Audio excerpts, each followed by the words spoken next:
মানুষ যখন মারা যায় বাজে 3 দিন পরে নাকটা পচা জায়গা, 6 দিন পরে আঙ্গুলের নখটি উঠতে জায়গা, 9 দিন পরে মাথার চুলটি পড়ে জায়গা, এরপরে চোখের মধ্যে অ্যাটাক করে, পেটের মধ্যে অ্যাটাক করে, হাড্ডি থেকে গোশত খুললা জায়গা।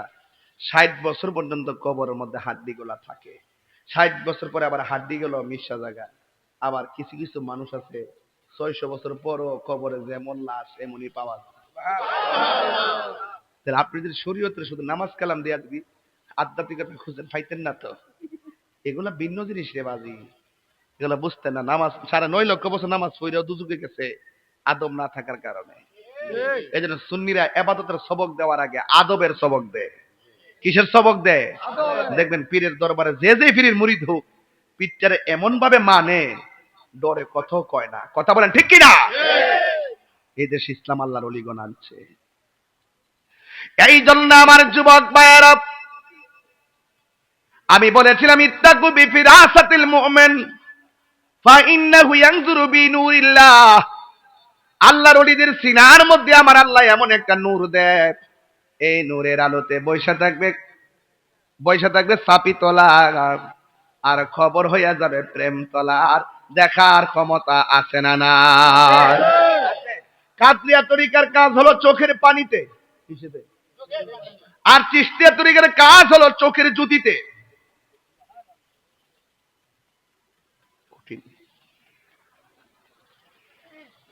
চিশতিয়া তরিকার একজন লোক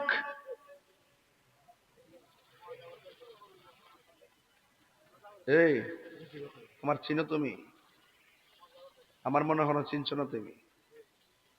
আমি তাহিরি হুজুর, এখন দেখবা তোমার সাথে কলিজার ভিতরে ঢুকে গেছি গা, বেয়াদবি করবা তোমাকে ফেলে দিব, মানে দূরে সরাই দিব। আর ভালো যদি আদব থাকে তোমার স্যান্ডেল দিয়ে আমার জিব্বা দিয়ে পরিষ্কার করে দিব। তুমি জানো আমি কোন জায়গায় হাত দিছি এখন।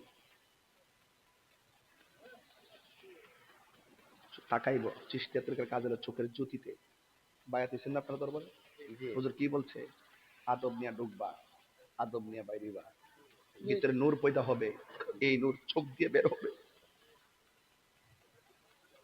রাস্তার একটা ফকির মুসি স্কুলে পড়ে, কলেজে পড়ে, মুদিমানের ব্যবসা করে, রাস্তায় রিক্সা চালায়, আরেকটা ছেলে বড় আলেম, খবর নিয়ে দেখো আলেম জালেম হয়ে গেছে, রাস্তা রিক্সাওয়ালা গোলামি কইরা আদবের কারণে ওলি আল্লাহ হয়ে গেছে। হাত তুলে বলো ঠিক কিনা বলো।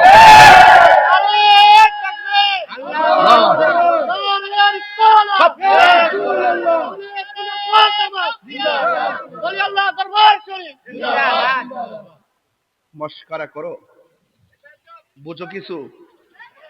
আদবে আউলিয়া কি? আদবে আর বরকে আদবে কি? এই যে চোখের জ্যোতিতে এক লোক রওনা দিচ্ছে খালাম্মার বাড়িতে যাবে। কার বাড়ি? জঙ্গল দিয়া রওনা দিচ্ছে। হঠাৎ করে একটা পাখি তার কাপড়টারে নষ্ট করে দিচ্ছে। আল্লাহর ওলি শুধুমাত্র এমনে চাইছে, এই যে পাখিটা জইল্লা নিচে পড়ে গেছে। শিকার করতে গেলে কি লাগে? বন্দুক, তীর, গুলাইল লাগে। তাকাইছে পড়ে গেছে। তুমি এই শক্তি কি শক্তি? এটা বেলায়তের শক্তি। এরপর না বুঝলে আরো বুঝাই। মশলাটা কই? এই দেখেন নামাজের মশলাটা সুরমা নদীর মধ্যে বিছাই দিছে। বাবা শাহজালাল উঠছে, উঠটা জানা আমাদের মুসল্লা দিয়ে ফারি গেছে। আরে বাবা এটা কি? এটা আধ্যাত্মিক শক্তি।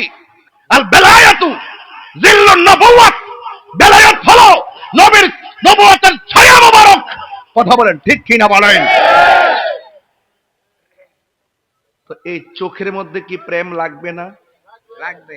জবানে প্রেম লাগবে না? এই চোখটার তো আপনি নষ্ট করে ফেলছেন মোবাইল মাধ্যমে। আপনি নূর বুঝবেন কেমনে? আপনি তো নূর চিনেন না। চোখের মধ্যে একটা বেলায়েতের পাওয়ার আছে না নাই? কাল নজর, বদ নজর, প্রেম নজর, নজরে নজরে পার্থক্য। এজন্য মানুষের সামনে কখনো খালি গেঞ্জি খুললা হাঁটবেন না। মানুষ বড় ভয়ঙ্কর, দেখবেন সরিষা ক্ষেতের পাশ দিয়া 5 দিন যদি একটা মানুষ যায় গাছগুলা মইরা যায়, এত বিষাক্ত মানুষ। মানুষ সৃষ্টির সেরা, আবার মানুষ পশুর চাইতে নিকৃষ্ট।